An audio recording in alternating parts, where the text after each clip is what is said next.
財務省前で財務省解体デモがありましたが、本当に貧困で今すぐ何とかし欲しいと思う人ほどデモをするための交通費が下げれば余力もないと実感しました。そう考えると声を上げるのもお金があってできることだと思いました。本当の貧困は声すら上げられないんですね。いいえ、財務省の前でいくら叫んでも財務省は解体されません。なので貧困の人の時間とお金を無駄にしている悪行です。財務省を解体した方が貧しい人が幸せになるというデマを流して貧しい人から金を取るという、金を使わせる、時間を使わせるというのは僕は悪だと思うんですよね。あまり頭のよろしくない人って財務省解体デモというのをすることで社会が良くなると誤解をしてるんですよ。良くなりません。財務省を変えるのであれば選挙で政治家が財務省を解体するという法案を作らないと変わりません。なので財務省を解体したいと言っている政治家に投票するか、もしくは財務省をこう変えるんだという政治家に対して投票するべきで、いくら財務省の前で何を叫ぼうとしても無駄です。これが1000人になろうと1万人になろうと10万人になろうと無駄です。嘘をついて貧しい人の能力とかお金を使うというのは僕は本当に良くないと思うのですけど、結構これを悪いことだと思わない人多いんですよね。僕は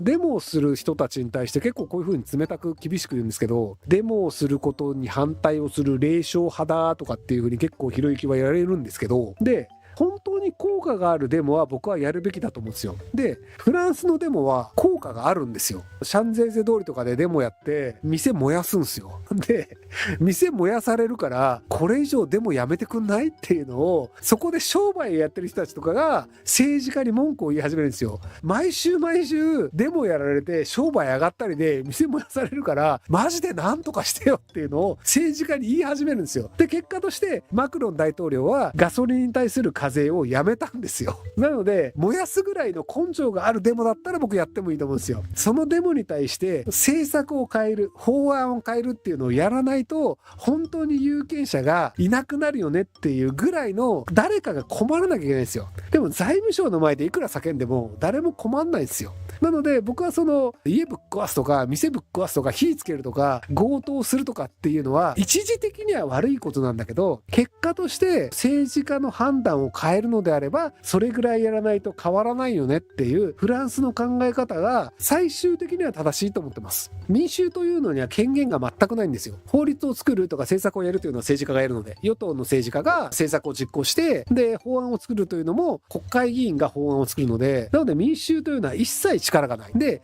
民衆の力を使うのはデモなんだけど、効果のないデモをやらせるというのは民衆の力と時間とお金を奪う行為なんですよ。効果のあるデモをやるのであればそれはようやく民衆に力が発生するので僕はそれはやるべきだと思うんですけど、でもなんかデモはおとなしく迷惑をかけないで財務省の前で叫んでいる方がいいよねっていうのはそれは力にはならないので、結果としてこう民衆のエネルギーをひたすら無駄に使うだけなので、結果として今の政権を手助けする行為になるんじゃないかと思ってるんですよ。エネルギーのある人たち、エネルギーのある人たちのお金というのを使ってひたすらデモで騒いだけど何も変わらなかったよね、意味がなかったよねっていうので与党が自分の行動をそのままやり続けるということになってしまうんですよ。エネルギーとお金というのを無駄にする行為というのは物事を変えるべき人たちからするとそれはむしろマイナスなので、やるんだったら赤の他人の迷惑にならなきゃいけないんですよ。私たち嫌だよねっていう普通の人たちがいくら言ったというのも変わらないので、財務省の周りで日比谷の街ぶっ壊すとかっていうので日比谷の商店街とかがいやいやちょっとこのデモなんとかしてよって言い始めて、日比谷だけで足りないんだったら銀座の店ぶっ壊すとか新宿の街ぶっ壊すとかってやると新宿とか日比谷とか銀座の街がどんどんぶっ壊れて、いやいやこれはまずいでしょ、なんとかしなきゃいけないでしょっていう風にした方がようやく政治が動くと思うので、本当に覚悟があるんだったらそれぐらいでもやった方がいいんじゃないかなっていう過激派です。はい。ひろきさん、先日アベマで財務官僚の人と立てされてましたが感想聞きたいですがどうでしたか。人悪くなさそうでしたが傍から見てこんな人たちばから町にいたらそれはダメだろうと思いながら見てました。いやだから財務省の人ってね結構難しいんですよね。僕そこまで悪い印象はないんですよ。僕は財務省悪い論には結構反対してて、財務省が悪いんじゃなくて財務大臣と内閣が悪いなんですよ。内閣と総理大臣と財務大臣が決めた方向に財務省の官僚というのは従っているんですよ。なので財務省悪いよね、財務省悪だよねというのは僕は基本的には間違いだと思ってるんですよ。っていうのがなかなか伝わらないんですよね。財務省というのは大臣に逆らって政策を進めることなんてできないんですよ。そもそもじゃあ財務省がやってる行為というのは全て大臣が承認した行為だし、内閣が承認した行為なんですよ。財務省がやってることが間違ってるのであれば、それは財務省の大臣、ひいては内閣が悪いよねという話なので、それは分かる人は分かってるんですよ。問題はそれを理解する気のない人なんですよね。財務大臣を用意してすれば正解。財務大臣がそれでいいよって決めてるんですよ。実はあれは自民党の方針なんですよ。自民党の方針なんですけど、財務省の人たちっていうのは、あれは自民党の方針なんですよっていうのを職員が言えるわけないじゃないですか。で、財務省の人たちってみんな東大で頭がいいので、庶民はそれくらい仕組みが分かってると思い込んでいるんですよ。でもなんか庶民ってそこまで頭良くないので、財務省が悪の権下で、自民党が財務省にコントロールされているみたいなことを思い込んじゃったりするんですよね。いやいや悪いのは自民党だし財務大臣だよっていうふうには僕は結構ずっと言い続けてるんですけど、なかなか理解されないですよね。なのでその麻生大臣だった頃って確か8年とか、日本の政治の中で麻生さんが財務大臣だった期間が一番長いんじゃないかなっていうので、財務省悪いよねというのであれば歴史上ほとんど麻生さんが悪いよねってなるはずなんですけど、でもなぜか麻生さん悪いようじゃなくて財務省の職員が悪いっていうことになってるっていうので、ここら辺はね、なんで皆さんそう思うんだろうっていうのは結構不思議なんですよね。偏差値高い人はね、これくらいの構造が理解できるよねというふうに思ってるんですけど、でもそうじゃないよねっていう、具体的に財務省の何が悪いのかというのを説明してみてください。それは自民党の財務大臣に逆らって財務省がやった行為があるのであれば、それは知りたいです。財務大臣としては止めたんだけど、でも止められなくて財務省が勝手にやっちゃいましたっていうのがあるんだったら、それは財務大臣、財務省の職員が悪いよねって思ってるんだけど、残念ながら財務省職員がやったことというのは財務大臣の承認がないと進められないんですよ。なんでこうね、誤解をするのかなっていうのが不思議なんですよね。対抗できる政治家はいない。それは別に自民党の中の問題なので、あんま関係ないんじゃないかなと思うんですけどね。財務省が大臣をやってるのが、まず財務大臣を何にするかというのを決めるのは総理大臣です。財務省の人が財務大臣を決めるわけではありません。財務大臣は人事権がありますと。内閣も内閣の方で人事権があります。なので、財務省の上の方の人たちを誰にするかとか、こいつ飛ばすとかっていう権限は内閣と財務大臣が持ってるんですよ。逆です。大臣を選ぶ権限が財務省の職員が持ってるわけではありません。はい。大臣が何も考えてなくて、目くら番をしてて、で、そこで財務省の好きな通りにやってるっていう可能性はあると思います。でもその場合であれば、それは悪いのは財務省じゃなくて、目くら番をしている財務大臣が悪いという話だと思います。はい。決めさせられている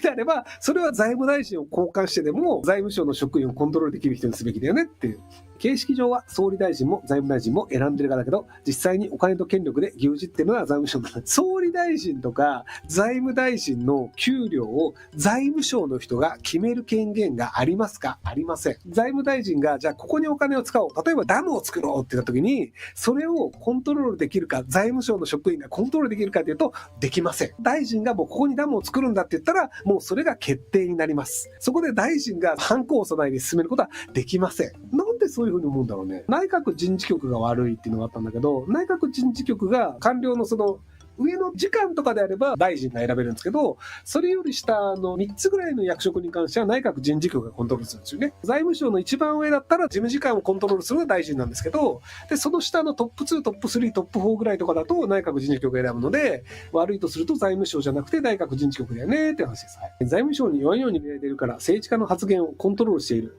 いや、麻生太郎さんの発言がコントロールできるわけないでしょ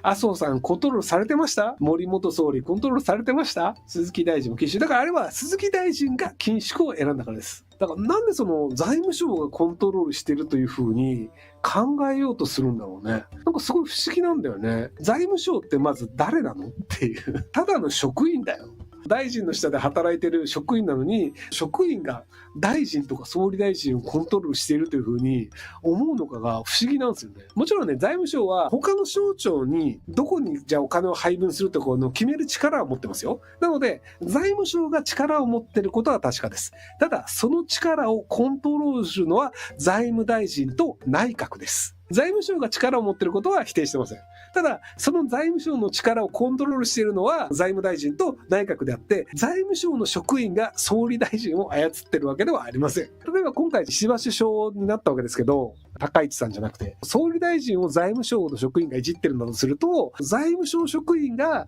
高市さんを落として石破さんを選んだっていうことになりますよね。で、それってじゃあその国会議員が投票で決めるわけですけど、国会議員の投票で石破さんになったんですけど、じゃあ自民党の国会議員が誰に投票するかというのを財務省の職員がどうやってコントロールするの？財務省の職員が国会議員のとこ電話して、高市さんじゃなくて石破さんに投票してくださいみたいなことを電話作戦するわけ？もしそんなんしてたら誰か言うでしょう。社長と平社員みたいなのになんで平社員が社長をコントロールしてるっていう風になるのかはすごい不思議なんだよね。平社員が社長をコントロールしているのを思いたがるのかっていうのがすごい不思議なんですけど。減税統計期待してます。 DS は財務省でいいですか？僕はDS は自民党と公明党だと思ってます。日本が今経済的によろしくないとか、日本語良くない状態になっているのは自民党と公明党が政権を持ち続けた結果です。なので自民党公明党以外が政権を持ったとしてもこうなってたかもしれないけれども、少なくとも自民党公明党以外が政権を持つ形にならないと変わらないのだろうなと思ってます。石破さんがなったら変わるかなって期待はしてたんですけど、石破さんもやっぱ変わんないみたいなので、ここはやっぱ自民党という構造、公明党という構造の問題で、総理が誰かという問題ではないんだろうなというふうに理解しています。はい、